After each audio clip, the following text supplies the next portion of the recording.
Sinong ayaw mo na maging katimid ngayon? Siguro minumura mo rin ako lagi. Ano bang gusto mo sa babae?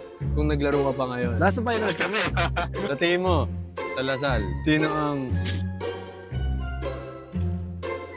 Ay, hindi. Medyo match na ngayon eh.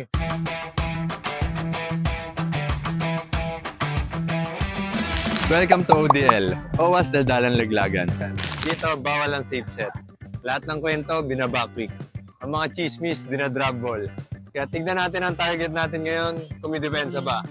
Welcome to Japan Edition. From Signal HD Spiker at ang dating heartthrob ng Lasal. Wow! Kasama natin ngayon. Pag-usapan muna natin yung paparating na UAAP. What?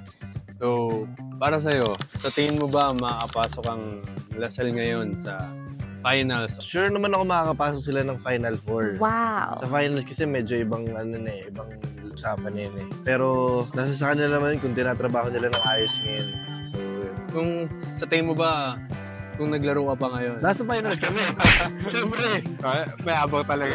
Ibang kausap to. Sa tingin mo, sino ang mag-step up sa kanila ngayon para makuha nila yung goal nila? Feeling ko dapat yung mga seniors na, lalo na sina Noel, sina Vince. Oh, mga last year na pala nila, di ba? Oh, sila Menard, sila Echo, yun. Yung mga yun. So ngayon na-signal ka na ako na yung setter mo, siguro minumura mo rin ako lagi. Kasi yung set ko, kadalasan pangit din. Eh di nasakit din yung likod mo. Hindi naman, sakto lang kasi lagi yung set mo eh. Alam mo, papaloy ko na lang. Dito Kaya tayo. thank you Lord. Hindi kayo maniniwala.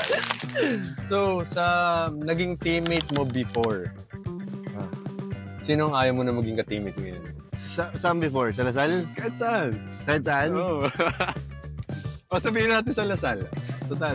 Sinong ayaw ko maging teammate? Si Vince. Ayaw. Ayaw ko na maging teammate si Vince. Sawa na ako naman? sa mukha.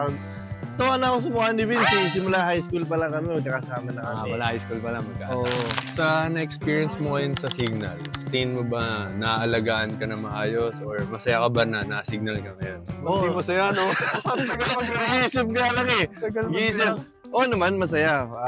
Feeling ko naman naalagaan lahat ng players ng Signal and talagang binibigay naman lahat if kaya ng Signal. And yun lang.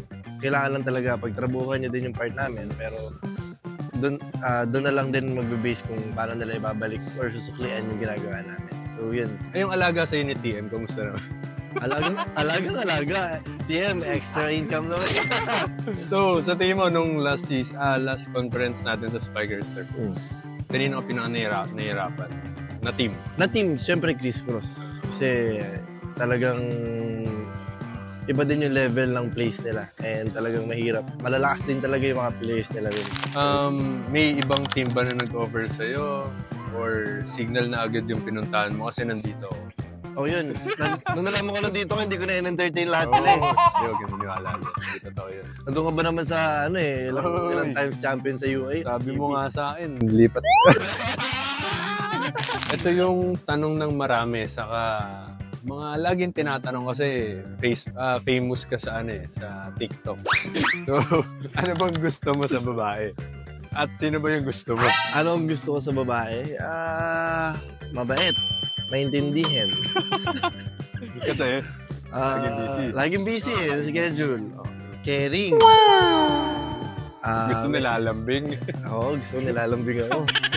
At saka, may respeto sa parents. Uy, Lalo na sa parents ko. Tsaka sa parents niya, syempre. good boy. Ang huling tanong, sino? Well, Ayaw sabihin. focus muna sa volleyball. Focus muna. So, mga nagtatanong dyan, kaya na bahalang humuli kung sino man yung mahuli nyo. Basta, Baka may mahuli. ang mga pinupuntahan nito, mga tagong mall. So, hanapin nyo doon. Last set na to, M. So, kailangan ipanalo mo to. Ang tanong ko sa'yo,